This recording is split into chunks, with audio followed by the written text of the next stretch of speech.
Chapter 10 On the Towpath When they could no longer see Granny nor hear Fidel, the children sat down on a coil of rope behind the cabin and felt very miserable indeed. Marie was just turning up the corner of her apron to wipe her eyes, and Jan was looking at nothing at all and winking very hard, when good Mother De Smet came by with a baby waddling along on each side of her. She gave the two dismal little faces a quick glance, and then said kindly, "Jan, you run and see if you can't help Father with the tiller. And Marie, would you mind playing with the babies while I put on the soup kettle and fix the greens for dinner? They are beginning to climb everywhere now, and I am afraid they will fall overboard if somebody doesn't watch them every minute." Jan clattered at once across the deck to Father De Smet, and Marie gladly followed his wife to the open space in front of the cabin, where the babies had room to roll about. Half an hour later, when Mother De Smet went back to get some potatoes for the soup, she found Jan proudly steering the boat by himself. "Oh, my soul!" she cried in astonishment. "What a clever boy you must be to learn so quickly to handle the tiller. Where is Father De Smet?" "Here!" boomed a loud voice behind her, and Father De Smet's head appeared above a barrel on the other side of the deck. "I'm trying to make the old woman look as if she has no cargo aboard. If the Germans see these potatoes, they'll never let us get them to Antwerp," he shouted. "Sh! You mustn't talk so loud," whispered Mother De Smet. "You roar like a foghorn on a dark night. The Germans won't have any trouble in finding out about the potatoes if you shout the news all over the landscape." Father De Smet looked out over the quiet Belgian fields. "There's nobody about that I can see," he said, "but I'll roar more gently next time." There was a bend in the river just at this point, and Jan, looking fearfully about to see if he could see any Germans, for an instant forgot all about the tiller. There was a jerk on the tow rope and a bump as the nose of the old woman ran into the river bank. Netteke, the mule, came to a sudden stop, and Mother De Smet sat down equally suddenly on a coil of rope. Her potatoes spilled over the deck, while a wail from the front of the boat announced that one of the babies had bumped too. Mother De Smet picked herself up and ran to see what was the matter with the baby, while Father De Smet seized a long pole and hurried forward. Joseph left the mule to browse upon the grass beside the towpath and ran back to the boat. His father threw him a pole which was kept for such emergencies, and they both pushed. Joseph pushed on the boat, and his father pushed against the river bank. Meanwhile poor Jan stood wretchedly by the tiller, knowing that his carelessness had caused the trouble, yet not knowing what to do to help. "Never mind, son," said Mother De Smet kindly, when she came back for her potatoes and saw his downcast face.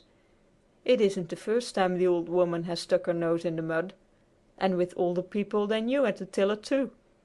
We'll soon have her off again and no harm done." The boat gave a little lurch toward the middle of the stream. "Look alive there, mate!" sang out Father De Smet. "Hard aport with the tiller! Head her out into the stream!" Joseph flung his pole to his father and rushed back to Netteke, pulled her patient nose out of a delicious bunch of thistles, and started her up the towpath. Jan sprang to the tiller, and soon the old woman was once more gliding smoothly over the quiet water toward Antwerp. When Father De Smet came back to the stern of the boat, Jan expected a scolding. But perhaps it seemed to the good-natured skipper that Jan had troubles enough already, for he only said mildly, "Stick to your job, son, whatever it is," and went on covering his potatoes with empty boxes and pieces of sailcloth. Jan paid such strict attention to the tiller after that he did not even forget when Father De Smet pointed out a burning farmhouse a mile or so from the river and said grimly, "The Germans are amusing themselves again." For the most part, however, the countryside seemed so quiet and peaceful that it was hard to believe that such dreadful things were going on all about them. While Father De Smet's eyes under their bushy brows kept close watch in every direction, he said little about his fears, and went on his way exactly as he had done before the invasion. It was quite early in the morning when they left Boom, and by 10 o'clock Joseph was tired of trudging along beside Netteke. He hailed his father. "May I come aboard now?" he shouted. Father De Smet looked at Jan. "Would you like to drive the mule a while?" he asked. "Oh, wouldn't I!" cried Jan. "Have you ever driven a mule before?" Father De Smet asked again. "Not a mule exactly," Jan replied, "but I drove old Pier up from the field with a load of wheat all by myself. Mother sat on the load." "Come along!" shouted Father De Smet to Joseph, and in a moment the gangplank was out and Jan and Joseph had changed places. "May I go too?" asked Marie timidly of Father De Smet as he was about to draw in the plank. "The babies are both asleep and I have nothing to do." Father De Smet took a careful look in every direction. It was level, open country all about them, dotted here and there with farmhouses, and in the distance the spire of a village church rose above the clustering houses and pointed to the sky. "Yes, yes, child, go ahead," said Father De Smet. "Only don't get too near Netteke's hind legs. She doesn't know you very well and sometimes she forgets her manners." Marie skipped over the gangplank and ran along the towpath to Jan, who already had taken up Netteke's reins and was waiting for the signal to start. Joseph took his place at the tiller, and again the old woman moved slowly down the stream. For some time Jan and Marie plodded along with Netteke. At first they thought it good fun, but by and by, as the sun grew hot, driving a mule on a towpath did not seem quite so pleasant a task as they had thought it would be. "I'm tired of this," said Jan at last to Marie. "That mule is so slow that I have to sight her by something to be sure that she is moving at all. I've been measuring by that farmhouse across the river for a long time and she hasn't crawled up to it yet. I shouldn't wonder if she'd go to sleep some day and fall into the river and never wake up. Why, I am almost asleep myself." "She'll wake up fast enough when it's time to eat, and so will you," said Marie, with profound wisdom. "Let's see if we can't make her go a little faster anyway," said Jan, ignoring Marie's remark. "I know what I'll do," he went on, chuckling. "I'll get some burrs and stick 'em in her tail, and then every time she slaps the flies off she'll make herself go faster." Marie seized Jan's arm.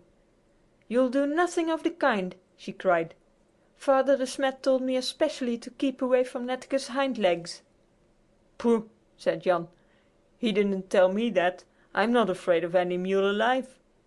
I guess if I can harness a horse and drive home a load of grain from the field, there isn't much I can't do with a mule." To prove his words, he shouted, "You! You!" at Netteke, and slapped her flank with a long branch of willow.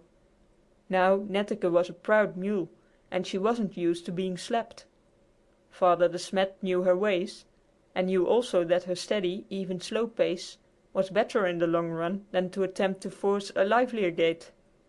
And Netteke was well aware of what was expected of her. She resented being interfered with.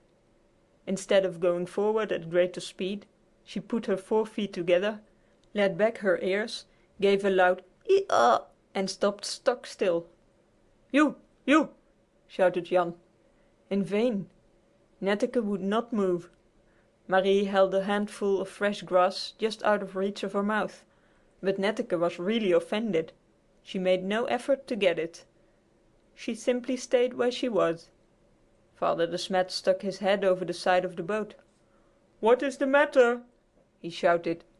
"Oh dear," said Jan to Marie. "I hoped he wouldn't notice that the boat wasn't moving." "Netteke has stopped. She won't go at all. I think she's run down," Marie called back. "Try coaxing her," cried the skipper. "Give her something to eat. Hold it in front of her nose." "I have," answered Marie, "but she won't even look at it." "Then it's no use," said Father De Smet mournfully. "She's balked, and that is all there is to it. We'll just have to wait until she is ready to go again. When she has made up her mind, she is as difficult to persuade as a setting hen." Mother De Smet's head appeared beside her husband's over the boat rail. "Oh dear," said she, "I hoped we should get to the other side of the line before dark, but if Netteke's set, she's set, and we must just make the best of it." It's lucky it's dinner time. We'll eat, and maybe by the time we are through she'll be willing to start." Father De Smet tossed the bucket onto the grass. "Give her a good drink," he said, "and come aboard yourselves." Jan filled the bucket from the river and set it down before Netteke, but she was in no mood for blandishments. She kept her ears back and would not touch the water. "All right then, Crosspatch," said Jan.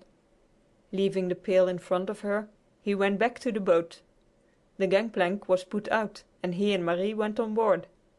They found dinner ready in the tiny cabin, and because it was so small and stuffy, and there were too many of them anyway to get into it comfortably, they each took a bowl of soup, as Mother De Smet handed it to them, and sat down on the deck in front of the cabin to eat it. It was not until the middle of the afternoon that Netteke forgot her injuries, consented to eat and drink, and indicated her willingness to move on toward Antwerp. End of chapter 10.